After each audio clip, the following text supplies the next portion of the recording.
Leadership is standing out in front. And it doesn't mean that you're a chief executive officer in a company. It can be in the middle. It can be the first jobs that you have. Leadership is really putting yourself out in front. And you have to like being out in front. You have to understand that you cannot really get anything done unless you have followers. And it's the followers, can be senior level, again, all the way up and down the food chain of work. It's the followers that you have to get to believe in whatever it is. But you also have to understand building consensus. But it isn't to be confused with not being decisive.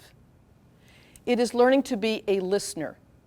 A lot of women say, oh, they were just lucky. Please don't say that.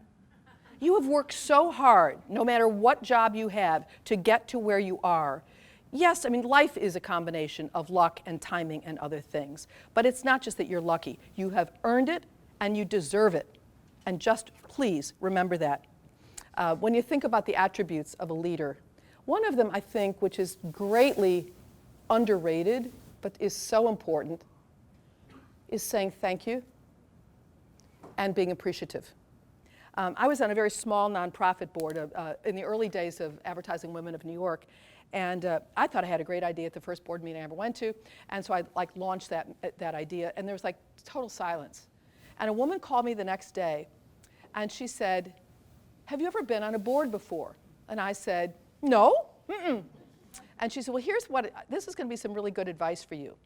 Never launch an idea at a board meeting before you have seeded it and gotten the support of 3 or 4 or whatever, 5 people, because everybody likes to be on the inside track. And if the other 5 people were looking at 4 people who are all going, great idea, then of course they would have said, maybe some debate or whatever, but great idea.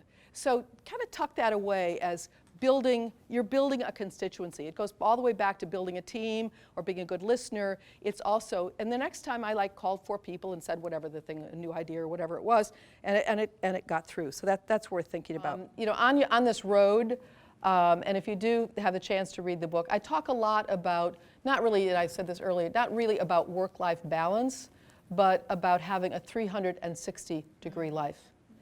Because there's a phrase, it's not original, that you can love your job, but your job will not love you back.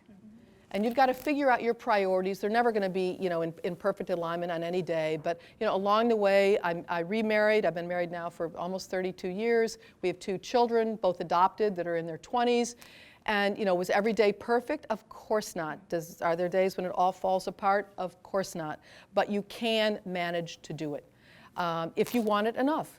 And our kids seem fine, and who knows? I think my husband is too. But so that's my word of advice.